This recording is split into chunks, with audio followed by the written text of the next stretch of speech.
আচ্ছা, আজকে আমাদের এই 3rd চ্যাপ্টারের লাস্ট টপিক আরকি। ডি ব্লক মৌল নিয়ে পড়বো আমরা।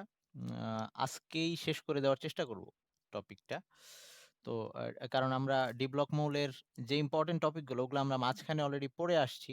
সো এখন কিছু টপিক আ ও যেগুলা মাঝখানে পড়ে আসছি মানে ওই যে সন্নিবেশ বন্ধন গঠন করে বা এরকম ওইসব নিয়ে আমাদের যেহেতু ডিটেইলস আর বলা লাগবে না, ওগুলা যেহেতু তোরা জানিস। সো ওগুলা এখন আর ডিটেইলস না বলার কারণে টাইমটা আমাদের বেঁচে যাবে আরকি। সো আমরা আজকের ক্লাসের মধ্যেই আশা করি ডি ব্লক মৌলের যে কোয়েশ্চেন গুলা আছে সেগুলা নিয়ে আমরা ডিসকাস করে ফেলতে পারবো। তো শুরু করতেছি ফার্স্টে ডি ব্লক মৌলের ১ম যে কোয়েশ্চেনটা যেটা 9-10 এও আসতো সেটা হচ্ছে অবস্থান্তর মৌল নিয়ে একটা কথা ছিল, অবস্থান্তর মৌল।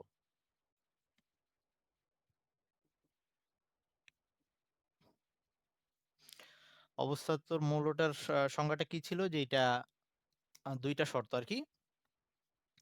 যে এটার ডি ব্লক মৌল হইতে হবে। ডি ব্লক মৌল হতে হবে। আর দ্বিতীয় শর্ত হচ্ছে স্থিতিশীল আয়নের মানে ওই মৌলের স্থিতিশীল আয়নের ইলেকট্রন বিন্যাসে ডি অরবিটাল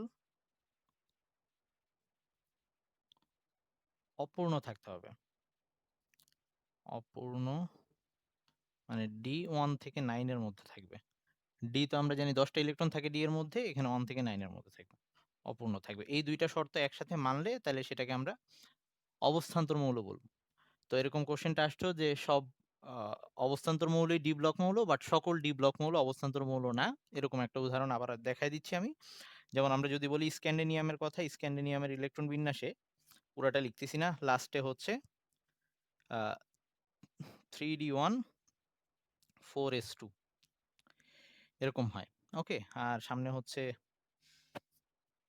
উম নিয়ন না? সরি নিয়ন, আর্গন। আর্গন। এরকম ইলেকট্রন বিন্যাস। তো আমরা এই স্ক্যান্ডিনিয়াম দেখতেছি এটা ডি ব্লক মৌল। কিভাবে বুঝলাম? কারণ এইখানকার ইলেকট্রন বিন্যাস করতে গেলে শেষ ইলেকট্রনটা একটা ডি-তে প্রবেশ করছে। ১ম শর্তটা মানছে। কিন্তু এর পরবর্তী যে শর্তটা যে এটার একটা স্থিতিশীল আয়ন। স্থিতিশীল আয়ন বলতে বুঝায় যে আয়নটা সম্ভব, বাস্তবে সম্ভব। যেমন স্ক্যান্ডিনিয়াম প্লাস 1 এটা সম্ভব না। ওকে? কারণ এই জোড় থেকে একটা ইলেকট্রন সরায় রাখা সেটা সম্ভব না। আ স্ক্যান্ডিনিয়ামের যে স্থিতিশীল আয়ন সেটা হচ্ছে স্ক্যান্ডিনিয়াম 3+। ওকে? তো এই আয়নটাই লিখতে হবে। তো এইটার যদি আমরা ইলেকট্রন বিন্যাস করি তাইলে কিরকম আসতিছে? আ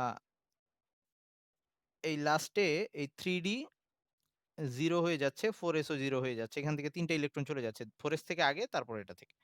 তাহলে এই অবস্থায় স্ক্যান্ডিনিয়াম ডি ব্লক মৌল হওয়া সত্ত্বেও তার যখন স্থিতিশীল আয়নের ইলেকট্রন বিন্যাস করছি তার মধ্যে ডি অরবিটালটা ১ থেকে ৯ এর মধ্যে যে ইলেকট্রন থাকার কথা সেটা নাই।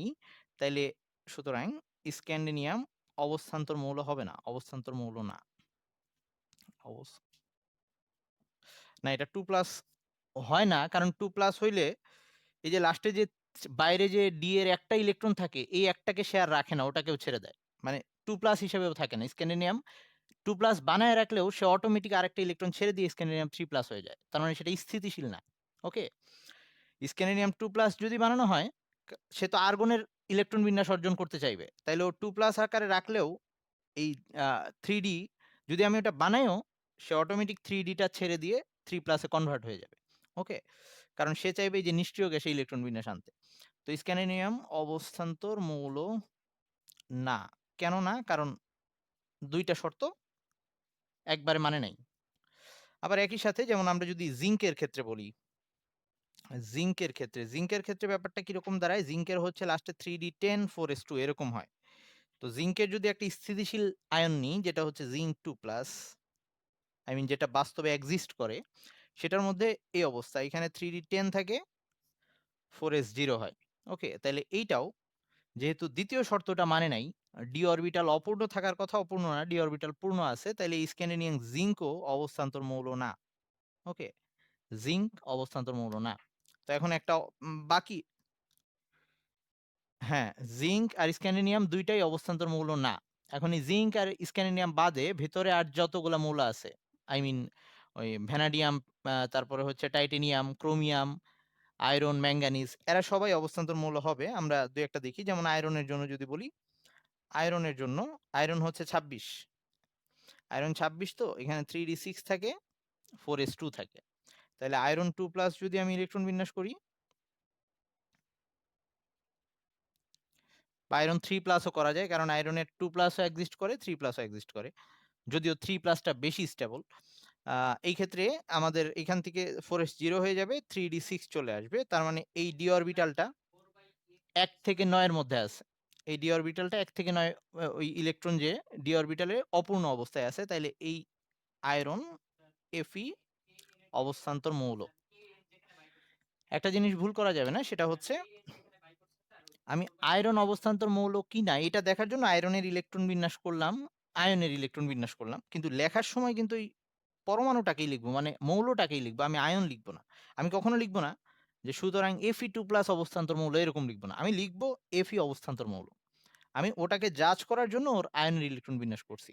এই আচ্ছা, তো মাঝে মাঝে খ নাম্বার এই কোশ্চেনটা আসে যে আহ, দেখাও যে ডি ব্লক অবস্থান্তর মৌল, সকল অবস্থান্তর মৌলই ডি ব্লক মৌল, বাট সকল ডি ব্লক মৌল অবস্থান্তর মৌল না। তখন ওই সংজ্ঞাটা দিয়ে জাস্ট এরকম দুইটা ইলেকট্রন বিন্যাস দেখাই দিলেই হবে যে একটাই হচ্ছে না আর একটাই হচ্ছে, এরকম, যেমন ওইখান থেকে একটা স্ক্যান্ডিনিয়াম আর আয়রন বা অন্য একটা দেখাই দিলেই হবে। ওকে, তো এবার আসি। হ্যাঁ বল।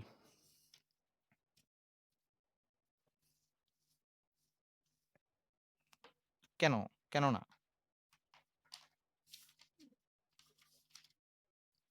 4+এ কি ইয়া হচ্ছে? টাইটানিয়ামে কত ছিল? না, মানে আমি, আমার কথা হচ্ছে যে টাইটানিয়ামের ওই 4+ কি আসলে এক্সিস্ট করে নাকি, ওটা আগে দেখা লাগবে। যদি এক্সিস্ট করে তাইলে ইয়া করা লাগবে সেটার। যদি ধর একাধিক, এমন হইলো কোনো একটা পরমাণুর বা মৌলের একাধিক জারণ সংখ্যা আছে, এরকম আমরা দেখব একটু পরে, আছে টাইটানিয়ামের 4+ও আছে, কিন্তু তার যে কোনো একটা স্থিতিশীল আয়ন, সেটার জন্য যদি ডি অরবিটাল অপূর্ণ থাকে, তাইলে সেইটার জন্য আমাদের আহ, তাকে আমরা অবস্থান্তর মৌল বলতে পারবো। যেমন টাইটেনিয়ামের 2+ যোজনী দেখায়, টাইটেনিয়াম 3+ দেখায়, যদিও 3+টা বেশি স্টেবল। তো এদের ক্ষেত্রে তার ডি অরবিটালটা অপূর্ণ থাকে, কিন্তু যদি আমরা 4+ করতে যাই তখন ডি অরবিটালটা শূন্য, মানে ডি অরবিট 3d0 হয়ে যায়। কিন্তু যেহেতু এই যে একাধিক জারণ সংখ্যা আছে বা একাধিক যোজনী আছে, তার যে কোনো একটা ওই স্থিতিশীল আয়ন দিয়ে যদি আমি দেখাইতে পারি যে ডি অরবিটালটা অপূর্ণ আছে, তাইলে আমরা সেটাকে অবস্থান্তর মৌল হিসেবে বলতে পারবো। ওকে, থ্যাঙ্কস কোশ্চেনটা করার জন্য। ওকে, তারপরে আমি আসি, এরপরে আসি যে ডি ব্লক মৌলের ধর্মগুলা নিয়ে আমরা এখন পড়বো, এটাই পরীক্ষায় বেশি আসে, ডি ব্লক মৌলের ধর্ম। প্রথমে আসি, 1 নাম্বার হচ্ছে গলনাঙ্ক স্ফুটনাঙ্ক।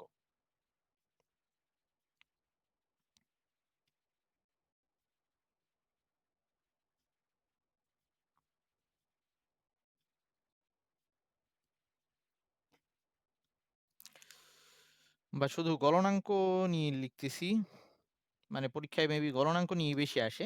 আচ্ছা, সমস্যা নেই, গলনাঙ্ক স্ফুটনাঙ্ক। আমরা ওই একই পর্যায়ে বাম থেকে ডানে গেলে গলনাঙ্কের ক্রম চেঞ্জ হয় এরকম দেখছিলাম, তো এই ডি ব্লক মৌলের ক্ষেত্রে সেটা কিভাবে চেঞ্জ হবে সেটা পরীক্ষায় আসে। কখনো আবার গ্রাফ দিয়ে ব্যাখ্যা করতে বলে, আমি জিনিসটা একটু একটু করে বলতেছি। তো আমরা যদি ডি ব্লক মৌলের মধ্যে আমরা সবসময় স্ক্যান্ডিনিয়াম থেকে জিঙ্ক পর্যন্তই আসে বেশি, তো আমরা স্ক্যান্ডিনিয়াম থেকে জিঙ্কের ইলেকট্রন বিন্যাসগুলো আস্তে আস্তে দেখি, আর একই সাথে ব্যাখ্যা করি যে এদের গলনাঙ্ক স্ফুটনাঙ্ক বাড়া কমার রিজনটা কোথায়। তার আগে একটু বলে নিই যে এই যে স্ক্যান্ডিয়াম, টাইটেনিয়াম, ভ্যানাডিয়াম, এরা সবাই কিন্তু ধাতু। আর ধাতুর মধ্যে গলনাঙ্ক স্ফুটনাঙ্ক ম্যাটার করবে যে জিনিস নিয়ে আমরা আগে পড়ে আসছিলাম, যে ধাতব বন্ধন। ধাতব বন্ধন কি ছিল? ধাতুর পরমাণুগুলা ধাতব খণ্ডের মধ্যে যখন থাকে,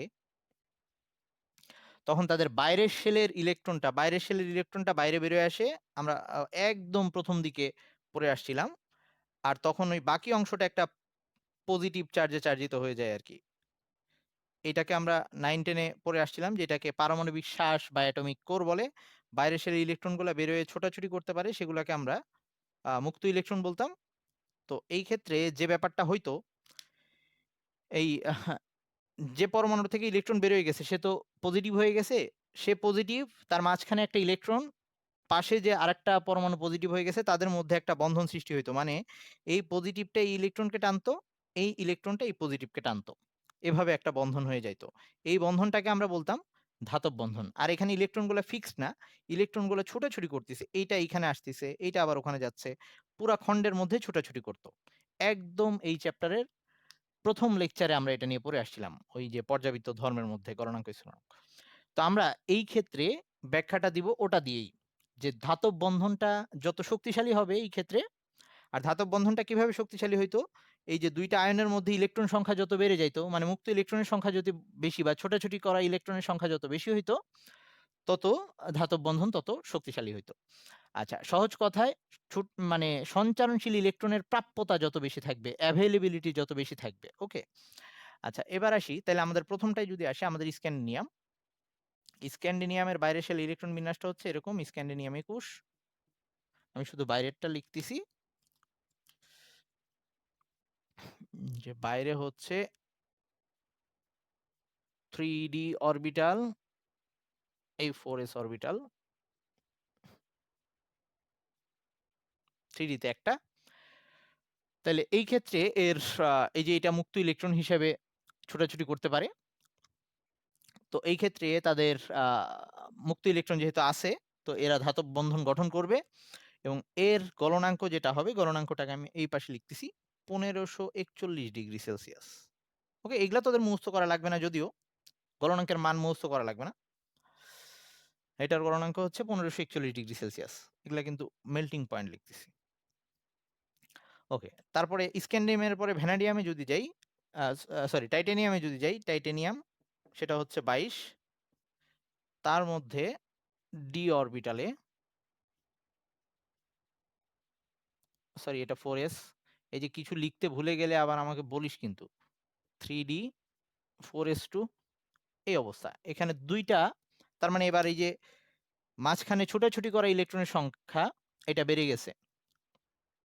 ওকে, তার মানে এবার ওই পাশাপাশি দুইটা আয়ন বা পারমাণবিক শ্বাস বা অ্যাটমিক কোর যেটাকে বলতো, তার সাথে বন্ধনটা আগের তুলনায় দৃঢ় হবে। রিজন কি ছিল? রিজন ছিল কুলম্বের সূত্র। কুলম্বের বল F ইকুয়ালস টু ওই যে 1/4πε0 Q1 Q2/r², মানে হচ্ছে চার্জের মান বেড়ে যাবে এবার। মানে আমরা বলে আসছিলাম যে সোডিয়াম প্লাস এইটার সাথে, মানে একটা সোডিয়ামের খণ্ডের মধ্যে এরকম অবস্থা হয়, একটা সোডিয়াম তার একটা ইলেকট্রন ছেড়ে দেয়, তাহলে সোডিয়াম প্লাসের সাথে একটা ইলেকট্রনের বন্ধন, সাথে ওই সাইডে আরেকটা প্লাস সোডিয়ামের বন্ধন, আর কি সোডিয়াম প্লাসের বন্ধন। ম্যাগনেসিয়ামের মধ্যেই অবস্থা হবে, ম্যাগনেসিয়াম 2+, মাঝখানে দুইটা ইলেকট্রন চলে আসবে, তাহলে এই ক্ষেত্রে বন্ধনটা আরো শক্তিশালী হবে, কারণ এই যে Q1 Q2 চার্জের গুণফলের মান বেড়ে গেছে। ওকে, হ্যাঁ, তাহলে টাইটেনিয়ামে গলনাঙ্কটা আরেকটু বেড়ে যাবে, তো গলনাঙ্ক টাইটেনিয়ামে গিয়ে হচ্ছে 1668°C। এই সোনালি, শুনতেছিস তুই ক্লিয়ারলি? রেসপন্স করিস যদি শুনতে পারিস। আচ্ছা, 1668°C। এরপর আমরা যদি টাইটেনিয়ামের পরে ভ্যানাডিয়ামে চলে যাই, ভ্যানাডিয়াম যেটা 23, সেক্ষেত্রে আরেকটা ইলেকট্রন বেড়ে যাবে এখানে।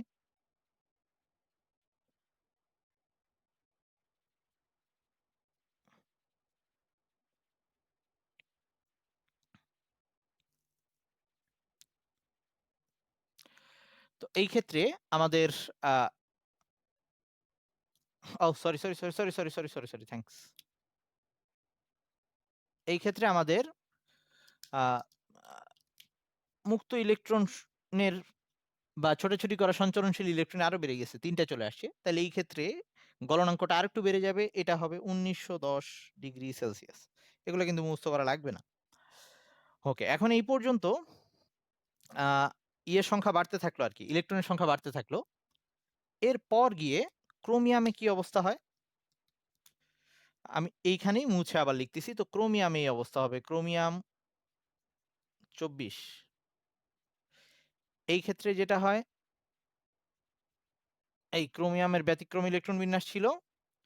এখন যেটা হয়েছে, সিঙ্গেল ইলেকট্রন অনেকগুলা, বাট এরা প্রতিসম কাঠামো। আমরা জানি যে এটা একটা স্থিতিশীল কাঠামো আর কি। তো স্থিতিশীল কাঠামো হওয়ার কারণে এবার ছোটাছুটি করা ইলেকট্রনের সংখ্যা কমে যাবে, মানে এই ইলেকট্রনগুলো মুভ করতে চাইবে না, সহজে বেরোয় আসতে চাইবে না, কারণ এটা একটা স্থিতিশীল কাঠামো। ওকে, তার মানে এবার ছোটাছুটি করা ইলেকট্রনের সংখ্যা কমে গেছে, বা ওই যে সঞ্চারণশীল ইলেকট্রনের প্রাপ্যতা কমে গেছে, যেহেতু এটা একটা স্থিতিশীল কাঠামো। তাহলে এই ক্ষেত্রে গলনাঙ্কটা আবার কমে আসবে, সেটা হচ্ছে আগেরটা 1910 ছিল, এবার হয়ে যাবে এটা 1875, 1875°C। তো এটা কমে গেছে। তারপরে ক্রোমিয়ামের পরে আসি ম্যাঙ্গানিজ। ম্যাঙ্গানিজে আসি, ম্যাঙ্গানিজ হচ্ছে 25। এইখানে এই অবস্থা হবে, ওইটা জোড়া থাকবে। এই ক্ষেত্রে গলনাঙ্কটা আরো কমে যাবে 1245°C। এইটা আগের থেকেও বেশি কমে গেল কেন? ওখানে তাও একটা সিঙ্গেল ইলেকট্রন ছিল, ওই যে 4s এর জন্য, ওইটা বেরোয় আসার মতো অবস্থা ছিল। বাট এইখানে ওইটাও জোড়া, সো এরা সহজে বেরোইতে যাবে না। আর এরা হচ্ছে ওই যে ডি অরবিটাল এখানে স্থিতিশীল অবস্থায় আছে, এই ইলেকট্রনগুলোও ছুটাছুটি করা বা ওই যে সঞ্চারণশীলতা তাদের কমে যাবে, তারা অরবিটাল ছেড়ে বের হইতে চাইবে না। তাইলে এই ক্ষেত্রে মাঝখানে সঞ্চারণশীল ইলেকট্রনের প্রাপ্যতা কমে গেছে, সো গলনাঙ্ক আরো কমে আসছে 1245°C। তার মানে ম্যাঙ্গানিজে গিয়ে প্রথম থেকে স্ক্যান্ডিনিয়াম থেকে টাইটেনিয়াম পর্যন্ত, সরি ভ্যানাডিয়াম পর্যন্ত বাড়লো, তারপরে ক্রোমিয়ামে গিয়ে আরেকটু নামলো, ম্যাঙ্গানিজে গিয়ে অনেক বেশি নিচে নেমে গেল। আচ্ছা, এবার ম্যাঙ্গানিজের, হ্যাঁ ভাইয়া,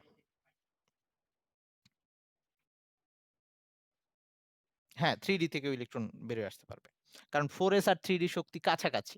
ওকে, আচ্ছা এবার আসি, এরপর আমাদের পরেরটা হচ্ছে আয়রন। আয়রন 26, এইটার ক্ষেত্রে কি অবস্থা হবে? এইখানে একটা এই যে বিজোড় ইলেকট্রন চলে আসছে। তো এবার কি হলো, আস্তে আস্তে আবার বিজোড় ইলেকট্রনের সংখ্যা বাড়তিছে, মানে আর কি বিজোড় ইলেকট্রন বলতে বলতেছি যে এই যে নর্মাল 5টা থাকলে তো এখানে ইলেকট্রন বিন্যাস স্থিতিশীল হয়, সো এই ইলেকট্রনটা এবার বেরিয়ে আসতে চাইবে।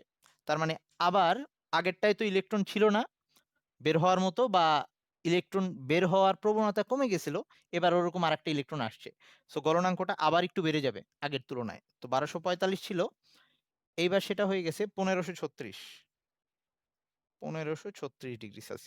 তো আয়রনে গিয়ে আবার একটু বেড়ে গেছে। আয়রনের পরে হচ্ছে,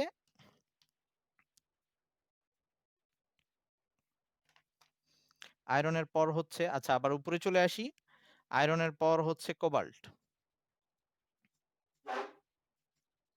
কোবাল্ট 27।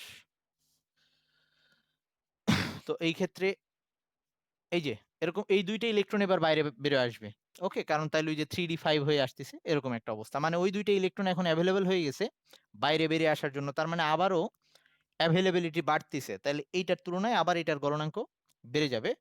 তো এইটা আবার একটু বাড়বে, সেটা হচ্ছে ছিল কোবাল্ট 1400। আচ্ছা, এখানে এখন একটা ব্যাপার আসতেছে, সেটা হ্যাঁ 4s এ, আচ্ছা সরি, হ্যাঁ হ্যাঁ হ্যাঁ হ্যাঁ, ঠিক আছে ঠিক আছে, সরি।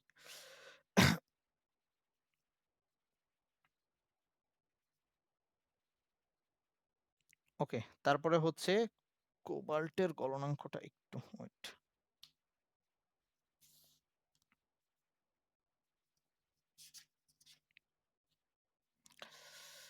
আচ্ছা, কোবাল্টের গলনাঙ্কটা একটু সামান্য হ্রাস পায়, এটার রিজনটা একটু পরে বলতেছি। 1495°C, 1495°C আয়রনের তুলনায়।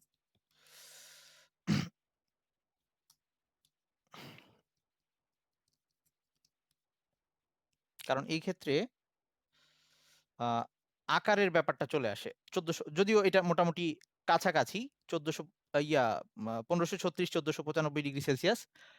এর পরের নিকেল, যেটা নিকেল, কোবাল্টের পরে হচ্ছে নিকেল।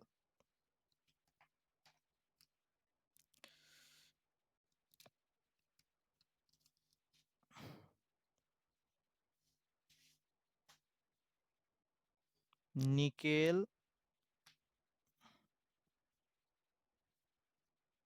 28, এটাই হচ্ছে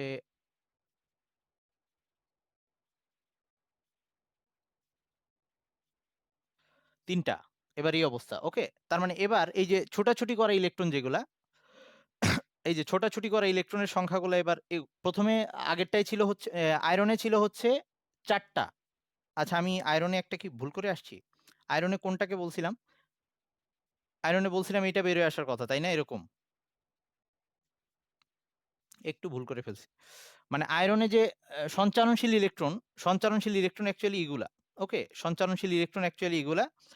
তাহলে এই 4টা বীজের ইলেকট্রন এরা বাইরে মুভ করবে আর কি। আই মিন এদের কারণে ওই সঞ্চারণশীল ইলেকট্রন যেগুলো আসবে বা সঞ্চারণশীল ইলেকট্রনের যে প্রাপ্যতাটা আসবে, এই 4টা ইলেকট্রনের কারণে আসবে। এটা হচ্ছে 1536°C। এইবার পরেরটা লিখছিলাম হচ্ছে কোবাল্টের, তাই না? হ্যাঁ, কোবাল্টের ক্ষেত্রে এটাই ছিল 4টা সঞ্চারণশীল ইলেকট্রন, এখানে 3টা হয়ে গেছে, আরেকটু হ্রাস পাইছে, গলনাঙ্ক আবার একটু হ্রাস পাইছে।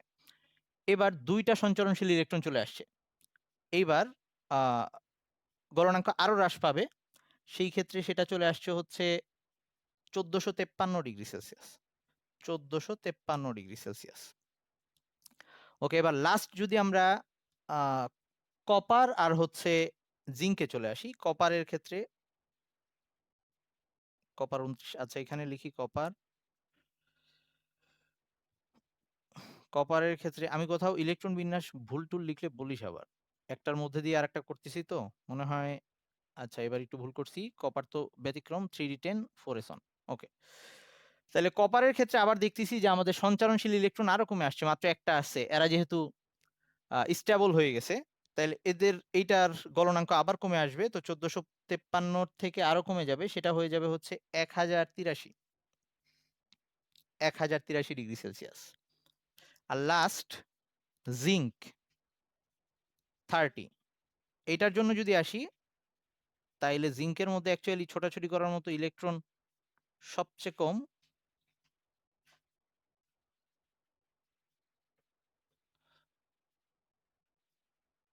সবগুলা 3D, sorry sorry sorry 4s2, জিঙ্কের মধ্যে সবগুলোই জোড়াপূর্ণ। তো এরা সহজে বেরোয় আসতে চাইবে না, তার মানে ছোটাছুটি করা ইলেকট্রনের সংখ্যা এদের সবচেয়ে কম এই ক্ষেত্রে, বা সঞ্চারণশীল ইলেকট্রনের সংখ্যা সবচেয়ে কম এই ক্ষেত্রে। গলনাঙ্কটা একদম সবচেয়ে কমে যাবে, সেটা হচ্ছে 420°C। তাহলে আবার যদি আমরা পুরা গলনাঙ্কের ক্রমটা একটু রিভিউ দেই, তাহলে প্রথমে স্ক্যান্ডিনিয়াম, টাইটেনিয়াম আর ভ্যানাডিয়াম পর্যন্ত মুক্ত ইলেকট্রনের সংখ্যা বাড়তেছিল, বা হচ্ছে সঞ্চারণশীল ইলেকট্রনের সংখ্যা বাড়তেছিল, ওকে। তারপর ক্রোমিয়াম আর ম্যাঙ্গানিজে গিয়ে সঞ্চারণশীল ইলেকট্রনগুলার ছোটাছুটি করার প্রবণতাটা কমে গেছে, কারণ সেটা স্টেবল ইলেকট্রন বিন্যাস ছিল, 3D অরবিটালটা আংশিক পূর্ণ ছিল। আয়রনে গিয়ে সর্বোচ্চ পরিমাণ ছোটাছুটি করা ইলেকট্রন আসছে, মানে আয়রনে ওই যে 3d6 যেটা, সেখানে 3d6 এর মধ্যে বিজোড় ইলেকট্রন ছিল 4টা। তার মানে ওখানে আবার সঞ্চারণশীল ইলেকট্রন বেড়ে গেছে, এই জন্য আয়রনে গিয়ে গলনাঙ্ক আবার বেড়ে যাইত। আয়রনের পরে যখন আমরা কোবাল্টে আসলাম, তখন বিজোড় ইলেকট্রন 3টা, তাদের এখন ছোটাছুটি করার প্রবণতা আছে। তারপর যখন নিকেলে আসলাম, বিজোড় ইলেকট্রন 2টা, মানে আস্তে আস্তে আবার গলনাঙ্ক হ্রাস পাচ্ছে। এখানে এসে বিজোড় ইলেকট্রন একটা, গলনাঙ্ক আরো কমে আসছে। এখানে কোনো বিজোড় ইলেকট্রনই নাই, আই মিন ছোটাছুটি করার মতো ইলেকট্রনের প্রবণতা সবচেয়ে কম এই ক্ষেত্রে, তাইলে সবচেয়ে নিম্ন গলনাঙ্ক এই ক্ষেত্রে। তো এটা গ্রাফ দিয়েও আসে পরীক্ষায়, এই জিনিসটাকেই গ্রাফে আঁকা থাকে। তোরা একটু বইয়ের মধ্যে দেখবি, ওই গ্রাফটা দেখে বলতে হয় যে গ্রাফ দিয়ে বলবে যে এইরকম, এই গ্রাফটা এরকম হওয়ার রিজন ব্যাখ্যা করতে বলবে। আচ্ছা গেল, এবার 2 নম্বরে চলে আসি। 2 নাম্বার যে ধর্ম, নর্মালি ডি ব্লক মৌলে যারা আছে সবারই ধাতব ধর্ম আছে। ধাতব ধর্ম এদের অনন্য ইসের কারণ, ওই যে যত আমরা বাম থেকে ডানে যাইতাম, ধাতব ধর্ম আস্তে আস্তে হ্রাস পাইতো, অধাতব ধর্ম বৃদ্ধি পাইতো। মানে ডি ব্লক মৌলগুলা তো ওই যে গ্রুপ 3 থেকে 12 মধ্যে, সো এদের ধাতব ধর্ম যথেষ্ট বেশি। তারপরে আবার 13-14 ওখান থেকে ধাতব ধর্ম আস্তে, আস্তে আবার হ্রাস পাইতে থাকে। তার মানে এরা এই যে ধাতু আর অধাতুর মাঝামাঝি পড়ছে, এজন্য এদেরকে অবস্থান্তর বলা হয় আরকি। মানে অবস্থার চেঞ্জ হচ্ছে এরকম। আচ্ছা, এরপর আসি যে চৌম্বক ধর্মটা। চৌম্বক ধর্ম যে এই ডি ব্লক মৌলগুলা যেমন আয়রন, আ এটা চৌম্বক ধর্ম দেখায়। মানে হচ্ছে আমরা লোহাকে চুম্বকের কাছে আনলে লোহা আকর্ষিত হয়। এরকম নিকেল, জিংক এদের চৌম্বক ধর্ম কিরকম হবে, তো সেইটা বা কম না বেশি হবে সেইটা বোঝার জন্য আমাদের এখন চৌম্বক ধর্মটা দেখা লাগবে। তো চৌম্বক ধর্ম আ অনেকটা এরকমই। আই মিন একই টাইপেই ব্যাখ্যা করা যাবে আমাদের। ২ নাম্বার হচ্ছে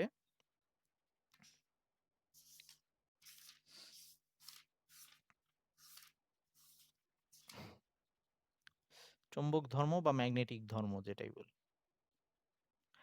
মিটিং এন্ড হয়ে গেলে আবার জয়েন দিস। আর ৭ মিনিট আছে বোধহয়। আচ্ছা, তো নরমালি আমরা ম্যাগনেটিক মোমেন্টটা পড়ে ফেলছি। ওই যে স্থির তড়িৎ অলরেডি পড়ে ফেলছি। ডাইপোল মোমেন্ট বা ম্যাগনেটিক, আচ্ছা সরি, ওখানে ডাইপোল মোমেন্ট পড়ছে আরকি। তো এরকম ম্যাগনেটিক মোমেন্ট বলেও একটা কথা আছে। ম্যাগনেটিক মোমেন্ট বলতে বোঝায় যে একটার আ ওই আ অণুর চৌম্বক ধর্মটা কেমন হবে সেইটা ম্যাগনেটিক মোমেন্টের মান দিয়ে বুঝা যায়। তো আমাদের অত জটিলভাবে না বুঝে আমরা সহজ করে বুঝি যে কোথাও যদি বিজোড় ইলেকট্রন থাকে, নরমালি বিজোড় ইলেকট্রনগুলা যেকোনো একদিকে মুভ করবে। হয় ঘড়ির কাঁটার দিকে অথবা ঘড়ির কাঁটার বিপরীত দিকে। তো এই ক্ষেত্রে এই ২ টা ডিফারেন্ট টাইপের চৌম্বক ক্ষেত্র সৃষ্টি করে। অনেক আগের থেকেই আমি এটা বলে আসছি। তো এই চৌম্বক ক্ষেত্রগুলা, চৌম্বক ক্ষেত্র যেহেতু ভেক্টর রাশি, সো এ যেদিকে চৌম্বক ক্ষেত্র সৃষ্টি করে, এ তার নরমালি তার বিপরীত দিকে চৌম্বক ক্ষেত্র সৃষ্টি করে এবং নরমালি বিপরীত চৌম্বক ক্ষেত্র হওয়ায় তারা পরস্পরকে আকর্ষণ করে যদি এরকম, আই মিন একটা আরেকটাকে আ নিউট্রালাইজ করে ফেলে, এরকম একটা ব্যাপার। সো যদি কোথাও কোনো একটা পরমাণুর মধ্যে জোড়া ইলেকট্রন থাকে, তাইলে তার মধ্যে প্রত্যেকটা ইলেকট্রন কোথাও চার্জ মুভ করলেই, সেটা ইলেকট্রন হোক বা প্রোটন হোক, চার্জ কোথাও মুভ করলেই সেখানে একটা চৌম্বক ক্ষেত্র সৃষ্টি হয়। আমরা 9-10 এ পড়ে আসছিলাম যে ২ টা চৌম্বকের নর্থ আর সাউথ পোলের মধ্যে চৌম্বক ক্ষেত্রের মধ্যে একটা কারেন্টের তার রাখলে, তড়িৎবাহী তার রাখলে সেটা উপরে বা নিচে লাফ দিত, জাম্প করত। ওটার রিজন ছিল ওই তার নিজেও একটা চৌম্বক ক্ষেত্র সৃষ্টি করত। তার কেন চৌম্বক ক্ষেত্র সৃষ্টি করত? তার মধ্যে দিয়ে ইলেকট্রন প্রবাহিত হইতো তাই। তার মানে ইলেকট্রনের মুভমেন্ট বা চার্জের মুভমেন্টের জন্য চৌম্বক ক্ষেত্র সৃষ্টি হয়। তাইলে যেহেতু পরমাণুর মধ্যে ইলেকট্রন ঘুরতিছে, কোন একটা ইলেকট্রন যখন ঘড়ির কাঁটার দিকে ঘুরতে থাকে, সে যে চৌম্বক ক্ষেত্রটা সৃষ্টি করে, ঘড়ির কাঁটার বিপরীত দিকে ঘুরলে যে চৌম্বক ক্ষেত্র সৃষ্টি হয় তা একটা আরেকটার বিপরীত এবং একটা আরেকটাকে কাটাকাটি করে ফেলে। ওকে? মানে চৌম্বক ক্ষেত্র তখন 0 হয়ে যায়, টোটাল চৌম্বক ক্ষেত্র। তো এখন একটা পরমাণু বা একটা অণুর চৌম্বক ধর্ম আছে কিনা সেটা দেখার জন্য আমাদের দেখতে হবে যে এর মধ্যে কোনো বিজোড় ইলেকট্রনগুলো আছে কিনা। তবে আরেকটা শর্ত আছে, যদি বিজোড় ইলেকট্রন থাকলেই হবে না। ওই বিজোড় ইলেকট্রনগুলো যদি আবার ওই যে প্রতিসম কাঠামোর মধ্যে থাকে, মানে ওই যে অর্ধপূর্ণ অবস্থায় বা এরকম অর্ধপূর্ণ অবস্থায় বা পূর্ণ অবস্থায় থাকে, তখন পূর্ণ অবস্থায় থাকলে তো জোড়া অবস্থায়। অর্ধপূর্ণ অবস্থায় থাকলে বিজোড় থাকা সত্ত্বেও তারা চৌম্বক ধর্ম দেখাবে না। কারণ ওই তখন ওটা প্রতিসম কাঠামো। তার মানে সেটাও নিউট্রালাইজ হয়ে যাবে প্রতিসমতার কারণে। তো এইরকম আমরা এটাকেও ব্যাখ্যা করব ওই বিজোড় ইলেকট্রন দিয়ে। তাইলে আগেরবারের মতোই যদি আমরা স্ক্যান্ডিনিয়াম চৌম্বক ধর্ম যদি ব্যাখ্যা করতে যাই, স্ক্যান্ডিনিয়ামের ক্ষেত্রে ২১, এর মধ্যে বিজোড় ইলেকট্রন ছিল ডি তে। যেহেতু আগেরটাই আমি করে ফেলছি, সো এখন আর বুঝতে সমস্যা হবে না আশা করি। 3d 4s।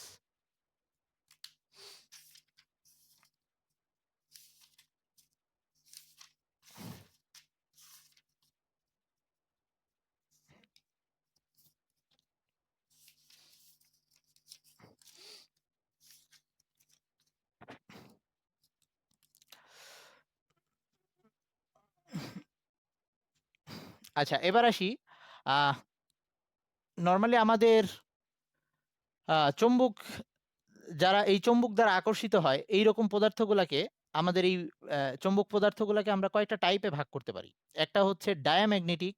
ডায়াম্যাগনেটিক মানে হচ্ছে এরা চৌম্বক দ্বারা আকর্ষিত হয় না। আরেকটা হচ্ছে সামান্য পরিমাণে আকর্ষিত হয়, সেটা হচ্ছে প্যারাম্যাগনেটিক। আরেকটা হচ্ছে ফেরোম্যাগনেটিক, সেটা তীব্রভাবে আকর্ষিত হয়। সো এই স্ক্যান্ডিনিয়াম, ভ্যানাডিয়াম আর সরি, স্ক্যান্ডিনিয়াম, টাইটেনিয়াম ভ্যানাডিয়াম। এদের মধ্যে এই সিঙ্গেল ইলেকট্রন আছে ডি অরবিটালে। আমি প্রত্যেকটা নিচে আর 3D লিখতেছি না এখন।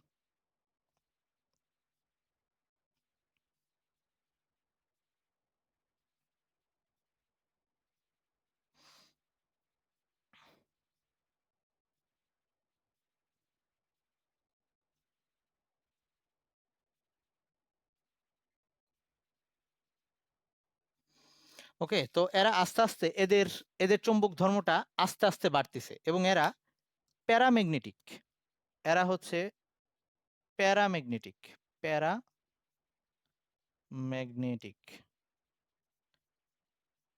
যেহেতু এদের মধ্যে বিজোড় ইলেকট্রন আছে, এই বিজোড় ইলেকট্রনগুলো যে চৌম্বক ক্ষেত্র সৃষ্টি করতেছে তাকে নিউট্রালাইজ করার মতো বা তাকে জিরো করে দেওয়ার মতো অপোজিট চৌম্বক ক্ষেত্র নাই। এই জন্য তাদের মধ্যে চৌম্বক ধর্ম আছে, কিন্তু সেটা খুব সামান্য পরিমাণে, এবং তারা চৌম্বক ক্ষেত্র দ্বারা মৃদুভাবে আকর্ষিত হয় এবং সেটা আস্তে আস্তে বাড়তে থাকে। এইখানে স্ক্যান্ডিনিয়ামের তুলনায় টাইটেনিয়ামের চৌম্বক ধর্ম একটু বেশি, ভ্যানাডিয়ামে আর একটু বেশি হয়ে যায়। এবার আসি ওই যে ক্রোমিয়াম আর ম্যাঙ্গানিজের ক্ষেত্রে। ক্রোমিয়ামের ক্ষেত্রে যেহেতু ক্রোমিয়াম আর ম্যাঙ্গানিজের ক্ষেত্রে ওই ডি অরবিটালটা পূর্ণ ছিল, তো আমি আবার আঁকতেছি এবার পরের দুইটা। তাহলে এরা হচ্ছে প্যারাম্যাগনেটিক এবং আস্তে আস্তে তাদের চৌম্বক ধর্ম নিচের দিকে বাড়তিছে। এবার তারপরেরটাই আসি।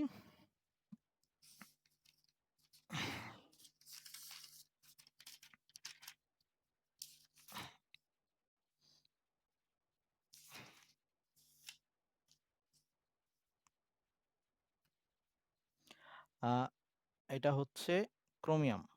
ক্রোমিয়াম 24 এই অবস্থা। আর ম্যাঙ্গানিজ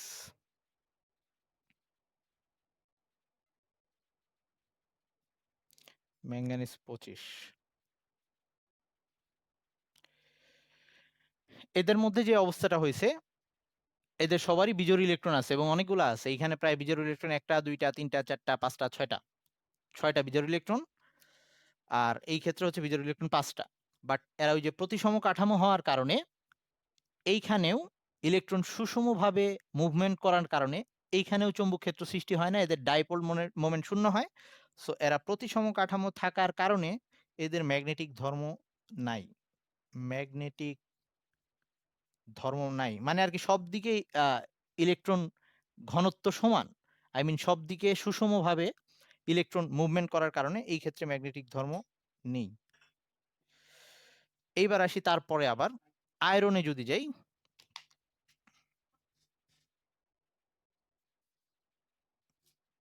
আয়রন 26।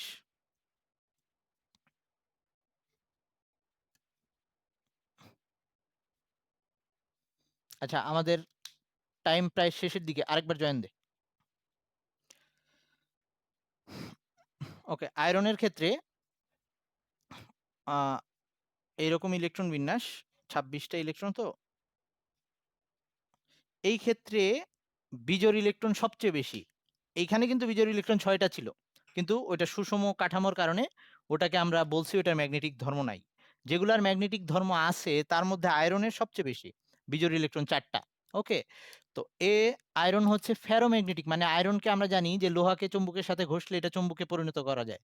মানে এইসব পদার্থকে আমরা চাইলে চুম্বকে, ক্ষণস্থায়ী চুম্বকে পরিণত করতে পারি। তো এটা হচ্ছে ফেরোম্যাগনেটিক। ফেরোম্যাগনেটিক ম্যাগনেটিক মানে এর চুম্বকত্ব ওই চুম্বক ক্ষেত্রে দিলে এরা তীব্রভাবে আকর্ষিত হয়। এবার আয়রনের পরে যে nickel, cobalt nickel. Cobalt nickel আমি আর ওগুলা লিখতেছি না, তোরা যেহেতু কোবাল্ট আর নিকেলের মধ্যে গিয়ে, আচ্ছা উপরে চলে আসি তাইলে আমি লিখে দিতে পারি।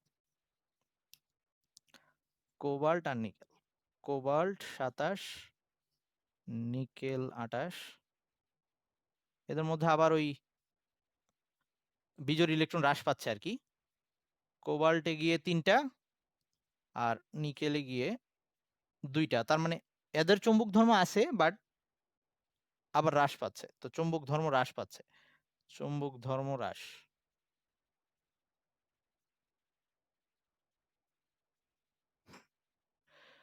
লাস্ট এবার যদি জিঙ্কে যাই, ওই কপার আর জিঙ্কের মধ্যে যাই, কপারের মধ্যে গিয়ে আবার 3d10, জিঙ্কের মধ্যে একদম ফুল ইয়া অবস্থা, আই মিন সবগুলা জোর অবস্থা। তো আমি জিঙ্কের জন্য লিখতেছি, জিঙ্কের ক্ষেত্রে কোথায় লিখি, এখানেই লিখি, জিঙ্কের জন্য লিখতেছি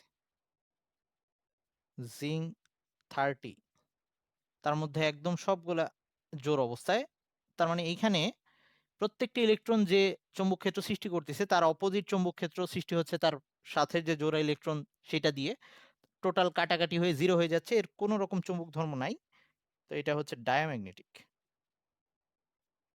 ডায়াম্যাগনেটিক। তো এরকম এগুলা মাঝে মাঝে আসে। ওকে, যে চৌম্বক ধর্মগুলা ব্যাখ্যা কর। এবার আসি আমাদের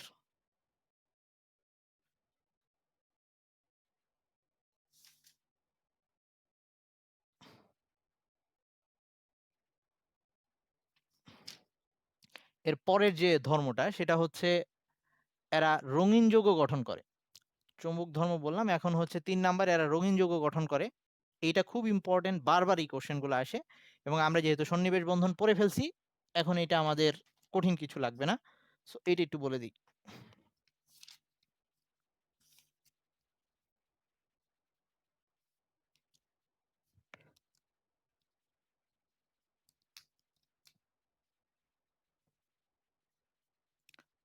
রঙিন যৌগ গঠন, বিশেষ করে অবস্থান্তর ধাতুগুলো আর কি।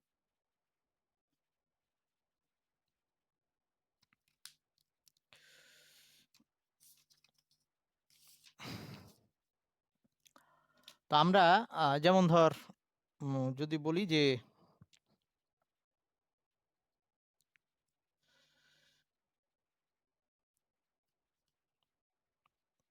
FeCN6, sorry CN6 4-। তো এটার কালারটা হয় হলুদ।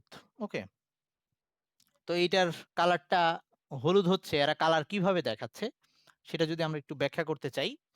আমরা পড়ে আসছিলাম যে সন্নিবেশ যৌগ যখন গঠিত হয় তখন কি হয়, এই যেটা হচ্ছে কেন্দ্রীয় মৌল, এখানে আয়রন 2+ হচ্ছে কেন্দ্রীয় মৌল। তো আগে আমাদের প্রথমে আয়রন 2+ এর ইলেকট্রন বিন্যাসটা করে নিতে হবে। আয়রন 2+ এর ইলেকট্রন বিন্যাস করলে সেটা এরকম হইতো, লাস্টে থাকতো হচ্ছে 3d6 আর কি,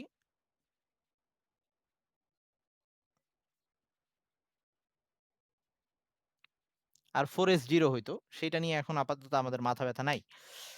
তো এখন কথা হচ্ছে, এই আয়রনটা যখন Fe2+ হয়, আমরা বলছিলাম এখানে যখন লিগ্যান্ড আসে, Cn- যখন এর সাথে সন্নিবেশ বন্ধন গঠন করার জন্য আসে, তখন এই অরবিটালের শক্তির তফাৎ হয়, মানে অরবিটালের শক্তি এই 5টার আর সমান থাকে না। যখন 5টা অরবিটালের শক্তি সমান থাকে তখন সেই অবস্থাটাকে আমরা বলতাম ডিজেনারেট অবস্থা। ডিজেনারেট অবস্থা, ডিজেনারেট অবস্থা বলতে বোঝায় সবগুলো অরবিটালের শক্তি সমান হইলে তখন সেটাকে আমরা ডিজেনারেট অবস্থা বলি। যেমন এখানে এই 5টা অরবিটাল ডিজেনারেট অবস্থায় আছে, আবার পি অরবিটালের যে 3টা অরবিটাল তারা ডিজেনারেট অবস্থায় থাকে। তো এখন যখন এখানে অরবিটাল গুলো আসবে, এই যে অরবিটাল বলতেছি, এই লিগ্যান্ড গুলো আসবে, লিগ্যান্ড গুলা যখন এক জোড়া করে ওই যে মুক্ত ইলেকট্রন, এক জোড়া মুক্ত ইলেকট্রন রাখার জন্য এখানে আসবে সন্নিবেশ বন্ধন গঠন করতে, তখন এই ডি অরবিটাল গুলা আর সমান শক্তিতে থাকে না, এই অরবিটালের শক্তি তখন ডিফারেন্ট হয়ে যায় বলছিলাম। তো তখন সেটা ভেঙে এরকম 2টা আর 3টা অরবিটাল হয়ে যায়। 2টা আর 3টা অরবিটাল হয়, যার মধ্যে এইটা হচ্ছে ডি x²y²। আচ্ছা, এই যে এটা কিন্তু মাইনাস না, আমি অনেক সময় বলতে গিয়ে মাইনাস বলে ফেলি, d²x² এভাবেই বলে। ওকে, আর ওটা হচ্ছে dz², আর এটা হচ্ছে dxy, dxy, dyz, dzx।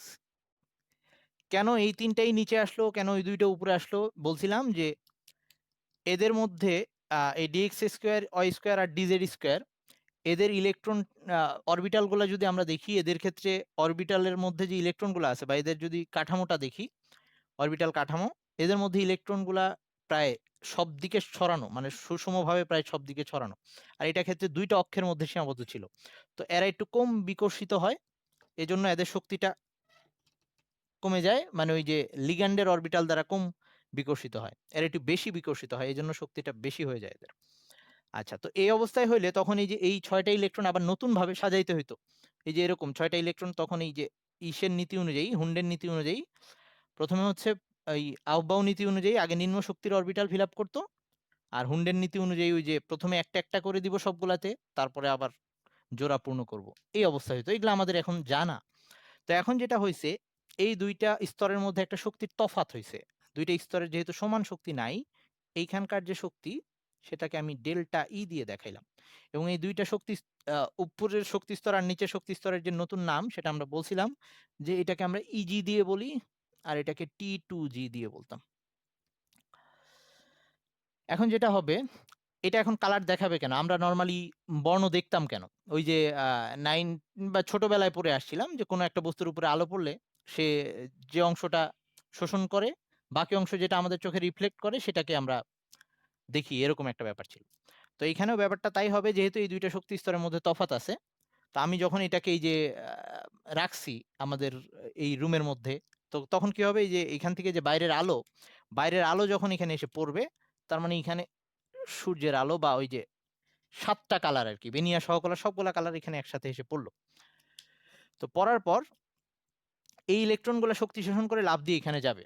তো যাওয়ার সময় সে ওই সবগুলো আলো থেকে যে কম্পাঙ্কটা ওই যে এইখান থেকে এখানে যাওয়ার জন্য দরকার, যে কম্পাঙ্কের আলোটুকু তার দরকার, সেই শক্তির আলোটা নিয়ে এখান থেকে লাফ দিয়ে এখানে যাবে।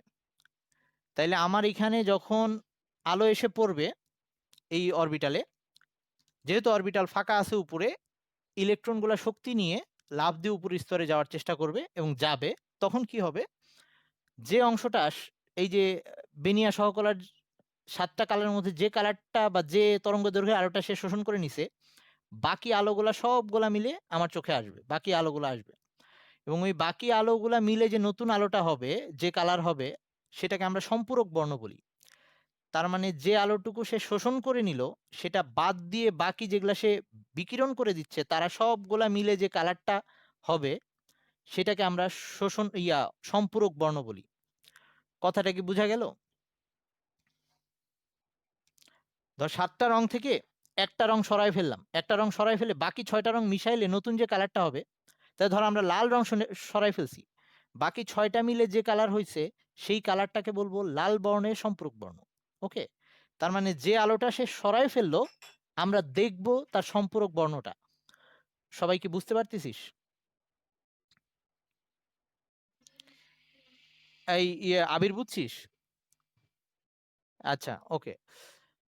মানে এই যে আলোটুকু সে শোষণ করে নিবে ওইটা তো শোষণই হয়ে গেছে, বাকি আলোগুলা যে সে রিফ্লেক্ট করে দিল ওইটা মিলে যে কালার হবে, ওই কালারটাকে বলবো ওই শোষণকৃত আলোর সম্পূরক বর্ণ, এবং আমরা ওই কালারটাকে দেখব। তার মানে এরা সবসময় এরকম কালারফুল যৌগ হয়।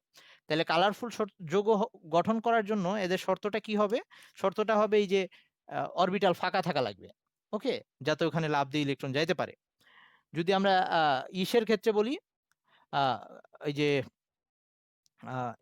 ওটার নাম কি, কপার প্লাস যদি বলি, কপার প্লাস মানে কপারের ক্ষেত্রে তো থাকে 3D9 4s, sorry 3D10 4s1, কপারের ইলেকট্রন বিন্যাসটা এরকম ছিল। কপারের ক্ষেত্রে ছিল হচ্ছে 3D9, সরি 3D10 4s1। তো আমরা যদি কপার প্লাস আয়নের কথা চিন্তা করি তাহলে সেক্ষেত্রে এটা লাস্টে 3D10 থাকবে, মানে তার এইখানেও এক জোড়া ইলেকট্রন থাকবে, তারা কিন্তু বর্ণ দেখাবে না। কিন্তু কপার 2+ এর ক্ষেত্রে সেটা আবার সম্ভব, জিঙ্ক 2+ আবার দেখাইতে পারবে না। তার মানে কারা বর্ণ দেখাবে? যাদের ওই যে এই ডি অরবিটালের এরকম শক্তির বিভাজন হওয়ার পরে অরবিটাল ফাঁকা থাকবে, তারা কালার দেখাবে। আচ্ছা, এখন আরেকটা কোশ্চেন মাথায় আসে অনেকেরই, যে এরা যখন জটিল যৌগ গঠন করে ফেলছে, তখন তো আমরা দেখছিলাম জটিল যৌগের সময় দেখছিলাম যে এইখানে এসে এগুলা জায়গায় এই যে ডি অরবিটাল এবং 4s এগুলার মধ্যে কিন্তু তখন ইলেকট্রন জোড়া জোড়া ইলেকট্রন এসে ফিল আপ হয়ে যায়, মানে এই সায়ানাইড গুলো ওখানে এসে জোড়া ইলেকট্রন দিয়ে ফিল আপ হয়ে আছে। সবার কি এটা মনে আছে? এই ডি অরবিটালের সাথে লাস্টের দুইটা ডি আর ওই যে ওইদিকে 4s 4p আর একসাথে হয়ে সবগুলোর মধ্যে আবার জোড়া হয়ে ফিল আপ হয়ে গেছে। তো অনেকের মাথায় কোশ্চেন আসছে যে ভাইয়া যখন এটা জটিল যৌগ গঠন করে ফেলছে তখন তো এর মধ্যে জোড়া অবস্থায় আছে ইলেকট্রন, তখন তো আলো পড়লে ওখানে যাওয়ার কোনো অবস্থা নাই, তাহলে তখন কিভাবে কালার দেখায়? তখন কিভাবে কালার দেখায় অ্যাকচুয়ালি এই যে যখন এরা ইয়ের মধ্যে থাকে, দ্রবণের মধ্যে যদি থাকে যদি বলি, তাহলে দ্রবণের মধ্যে এই যে একটা বিক্রিয়া Fe2+ এর সাথে যে সায়ানাইড, এই সায়ানাইড, আচ্ছা এটা 6টা দিয়ে ফেলছি, হ্যাঁ ঠিক আছে, 6 সায়ানাইড, এই যে এইটার সাথে মিলে যে Fe2CN6 4- এই যে যৌগটা যে গঠন হয়েছে, এই বিক্রিয়াটা একটা উভমুখী বিক্রিয়া।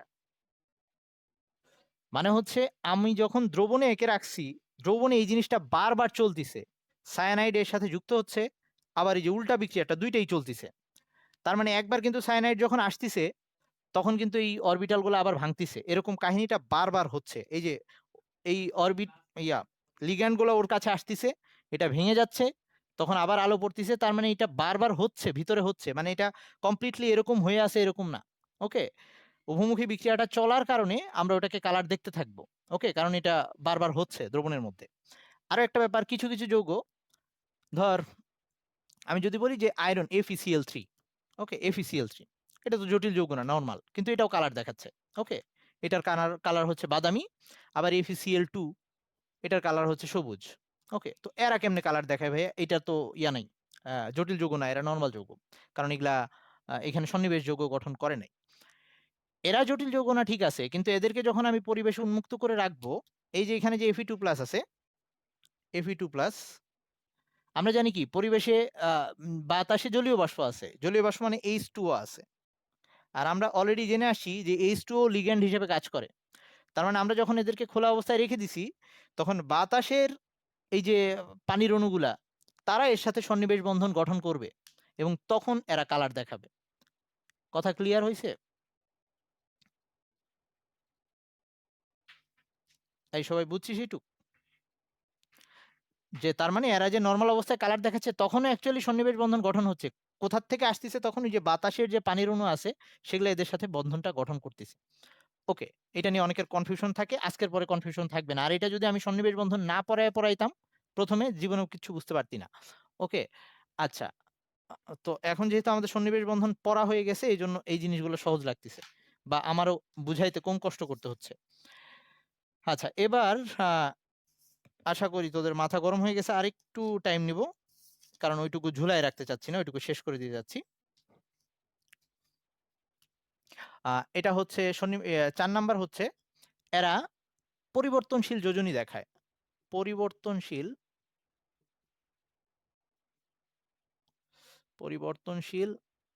যোজনী, এরা পরিবর্তনশীল যোজনী দেখাইতে পারে। রিজন কি? রিজন হচ্ছে যেহেতু তাদের, ধর এই যে আয়রনের কথাই যদি বলি, এদের বাইরে সেলে 3d6 4s2, তো নর্মাল তাপ দিলে ওই Fe2+ প্রথমে হবে, 3d6 হবে সে, আর এই 4s0, এই অবস্থায় সে পরিবর্তনশীল যোজনী 2 যোজনী দেখাচ্ছে, মানে 2টা ইলেকট্রন ছেড়ে দিতে পারতেছে। এখন আবার আমরা জানি কি যে 3d5 এটা আরো বেশি স্থিতিশীল অবস্থা, সো এটা সুযোগ পাইলে 3+ও হইতে পারে, এটা সুযোগ পাইলে 3+ও হবে 3d5 হওয়ার জন্য। ওকে, সো এই যে এরকম তারা বিভিন্ন জারণ সংখ্যা দেখাচ্ছে, এখানে তার জারণ সংখ্যা +2, এখানে তার জারণ সংখ্যা +3, এরকম প্রত্যেকটারই যেহেতু যেরকম ডি অরবিটালে ইলেকট্রন আছে আংশিক পূর্ণ অবস্থায়, সো ওই ইলেকট্রনগুলো ছেড়ে দিয়ে তারা একাধিক যোজনী প্রদর্শন করতে পারে। এটাও ডি ব্লক মৌলগুলো আর একটা ধর্ম।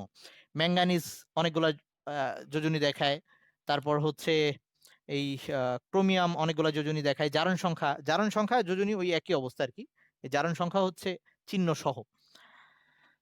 আচ্ছা, তাহলে এটা গেল যে তারা পরিবর্তনশীল যোজনী দেখায়, কারণ তাদের ক্ষেত্রে এরকম ডি অরবিটালে ইলেকট্রন থাকার কারণে ওই 4s এর পরে ডি থেকেও আস্তে আস্তে পর্যায়ক্রমে ইলেকট্রন যাইতে পারে, বেরিয়ে আসতে পারে। আচ্ছা, আর এটা হওয়ার কারণ হচ্ছে 4s আর 3d এর শক্তি প্রায় কাছাকাছি। আচ্ছা, এইবার লাস্টটা হচ্ছে, এবং এটা দিয়ে আমাদের এই চ্যাপ্টারটা শেষ হবে, সেটা হচ্ছে এরা প্রভাবক হিসেবে কাজ করতে পারে, প্রভাবক হিসেবে কাজ করে বা প্রভাবন ধর্ম দেখায়।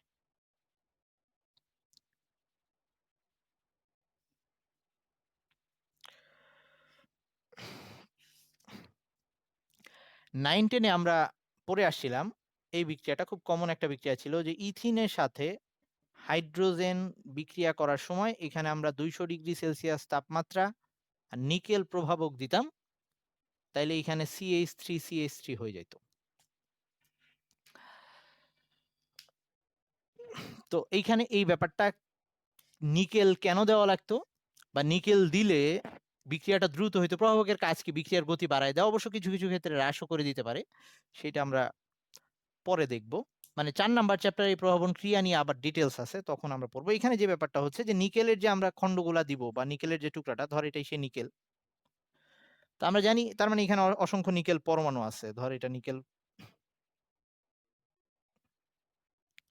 নিকেল পরমাণু।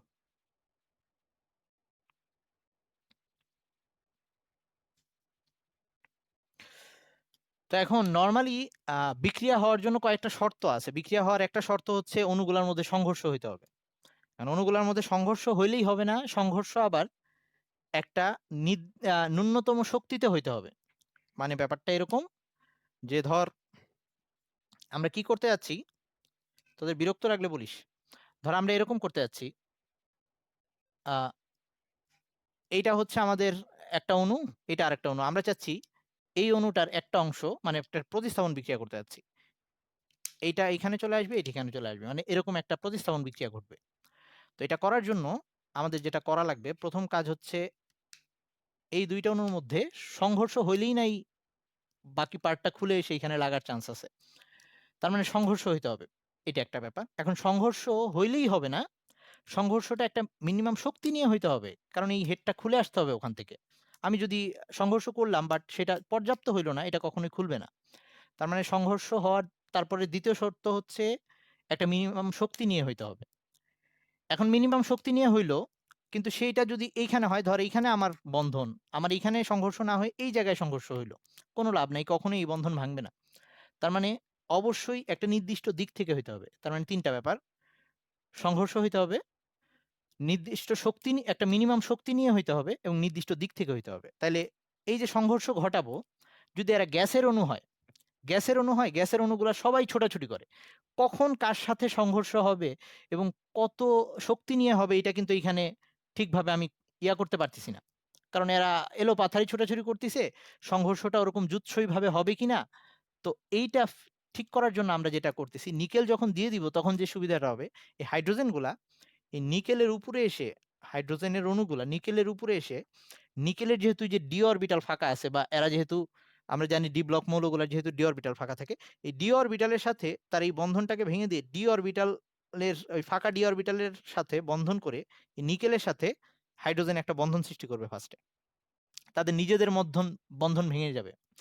তার মানে দেখ নিকেল এসে কি কাজ করলো, যে হাইড্রোজেনটা ইথিনের সাথে বন্ধন হয়ে ভাঙার কথা দরকার ছিল ওই বন্ধনটা, সেটাকে নিকেল ভেঙে দিল কিভাবে, নিকেলের হাইড্রোজেনের প্রতি একটা আলাদা অ্যাট্রাকশন আছে, যেটা আমরা ওই যে তড়িৎ বিশ্লেষণের সময় পড়তাম যে আমরা ওই যে ক্যাথোডে নিকেল ব্যবহার করলে বা গ্রাফাইট ব্যবহার করলে ওখানে এসে হাইড্রোজেন ধাতু হাইড্রোজেন গ্যাস জমা হইতো। তো হাইড্রোজেনের এই নিকেলের সাথে ওই ফাঁকা ডি অরবিটালে ওখানে একটা বন্ধন সৃষ্টি করবে এবং এই ব্যাপারটাকে বলা হয় অধিশোষণ। এই ব্যাপারটাকে বলা হয় অধিশোষণ, মানে পৃষ্ঠে এসে শোষণ হওয়া বা শোষিত হওয়া, অধিশোষণ।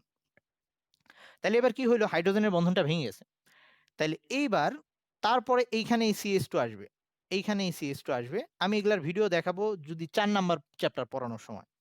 এবার CH2 এসে যে CH2 এর যে পাই বন্ধনটা দুর্বল, সেই পাই বন্ধনটা ভেঙে হাইড্রোজেনের সাথে একটা বন্ধন করবে, এদিক থেকে এই হাইড্রোজেনের সাথে একটা বন্ধন করবে, আস্তে আস্তে ওই বন্ধনটা ভেঙে যাবে, তাহলে এই যে CH3 হয়ে যাবে, নিকেল আবার আগের মতো ব্যাক করলো।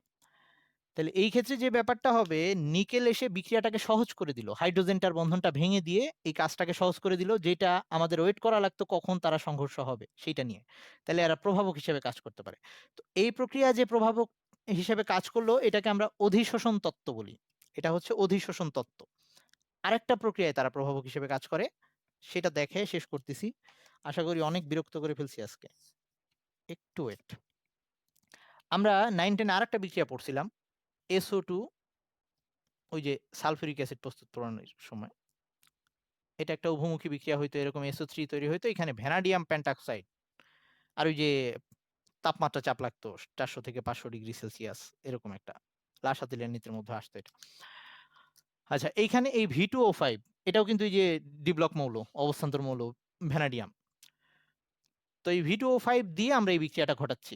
এখানে ওভাবে বিক্রিয়াটা হচ্ছে না, একটু আগে যেরকম যে আগে উপরে এসে হাইড্রোজেন বসলো তারপরে ইথিন, এরকম হয় না। এখানে যেটা হয়, ফার্স্টে এই SO2 র সাথে যেহেতু ভ্যানাডিয়াম ওই যে একাধিক জারণ সংখ্যা দেখাইতে পারে, এটা SO2 র সাথে বিক্রিয়া করে ফার্স্টে SO3 হবে আর নিজে হয়ে যাবে VO2, ভ্যানাডিয়াম ডাইঅক্সাইড আর কি।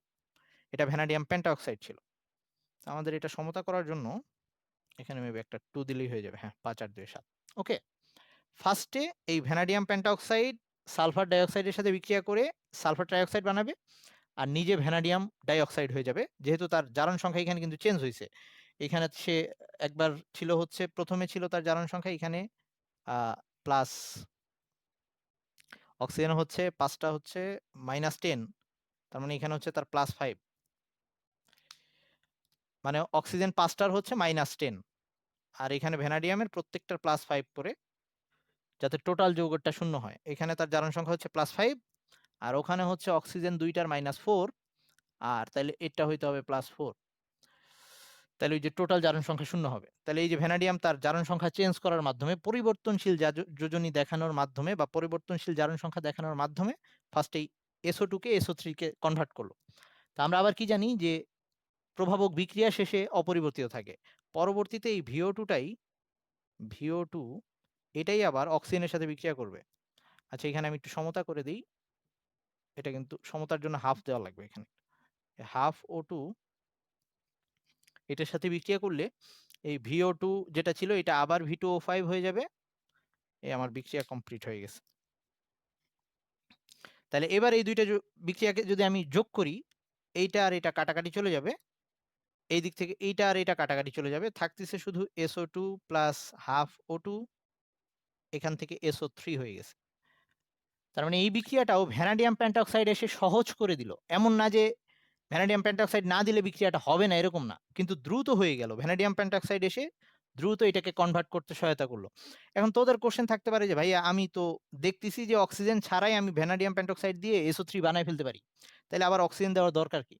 এটা অনেকেরই কোশ্চেন আসতে পারে, যেহেতু SO3 ওখানেই চলে আসছে, তাহলে আমি SO2 এর সাথে O2 দিব কেন? আমি SO2 এর সাথে V2O5 দিয়েই কাজ চালাই দিতে পারি। কিন্তু যে ঝামেলাটা, আমরা যদি এইখানেই O2 টা না দিয়ে রাখতাম, এই VO2 যেহেতু পরিবর্তনশীল জারণ সংখ্যা দেখায়, ও আবার এটার সাথে বিক্রিয়া করে আবার এইদিকে চলে আসতো। মানে এই বিক্রিয়াটা আবার উল্টা দিকে ঘটতো। সেটাই যাতে না হয়, এই VO2 টাকে আবার V2O5 বানায় দেওয়ার জন্য আমরা অক্সিজেন দিয়ে দিছি, যাতে ও আবার V2O5 হয়ে যেতে পারে অক্সিজেনের সাথে বিক্রিয়া। তো টোটাল বিক্রিয়াটা এরকম আসতেছে। তাহলে এই প্রক্রিয়া যেটা হইলো, তার মানে এখানে কি হইলো, এইটা থেকে ওইটা হইতে গিয়ে মাঝখানে আরেকটা যৌগ উৎপন্ন হয়েছে যেটা আর লাস্টে নাই। সেই উৎপন্ন যৌগটা কি? VO2। এই যৌগটা মাঝখানে গঠন হয়েছে, তাহলে এইটাকে বলে অন্তর্বর্তী যৌগ গঠন তত্ত্ব। অন্তর্বর্তী, আগেরটা ছিল অধিশোষণ তত্ত্ব, এটা হচ্ছে অন্তর্বর্তী যৌগ গঠন তত্ত্ব। যদিও এই টপিকটা আমরা 4 নাম্বার চ্যাপ্টারে আবার পড়বো। সো কারো যদি এইখানে পড়তে ভালো না লাগে না, অথবা যদি টাফ লাগে, চাইলে সে স্কিপও করতে পারে। তো এভাবে ডি ব্লক মৌলগুলার প্রভাবন ক্রিয়া আর এই চ্যাপ্টারের মোটামুটি মেইন যত টপিক আছে আমি সবগুলা বলে ফেলছি। এবং নোট করার সময় আমি কিন্তু এখানে এই লাস্টের দিকের জিনিসগুলা, আমি তো প্রথম দিকের জিনিসগুলো মোটামুটি সব লিখে দিতাম। এই লাস্টের দিকের জিনিসগুলোকে আমি যেগুলো বলছি পরীক্ষায় লেখার জন্য কিভাবে লিখতে হবে, বইয়ে সুন্দর করে অ্যান্সারগুলো দেওয়া আছে, খালি জাস্ট টপিকগুলো ধরে একটু নোট করে নিবি। আর সাথে তোরা চাইলে কোনো একটা গাইডের হেল্প নিতে পারিস, অথবা কোনোটার অ্যান্সার না পাইলে আমাকে একটু নক দিলে আমি বলে দিব যে কোত্থেকে লিখবি, এই আর কি। তবে নোট করে ফেলিস। তো ঠিক আছে, সবাই ভালো থাকিস। আল্লাহ হাফেজ, থ্যাংক ইউ।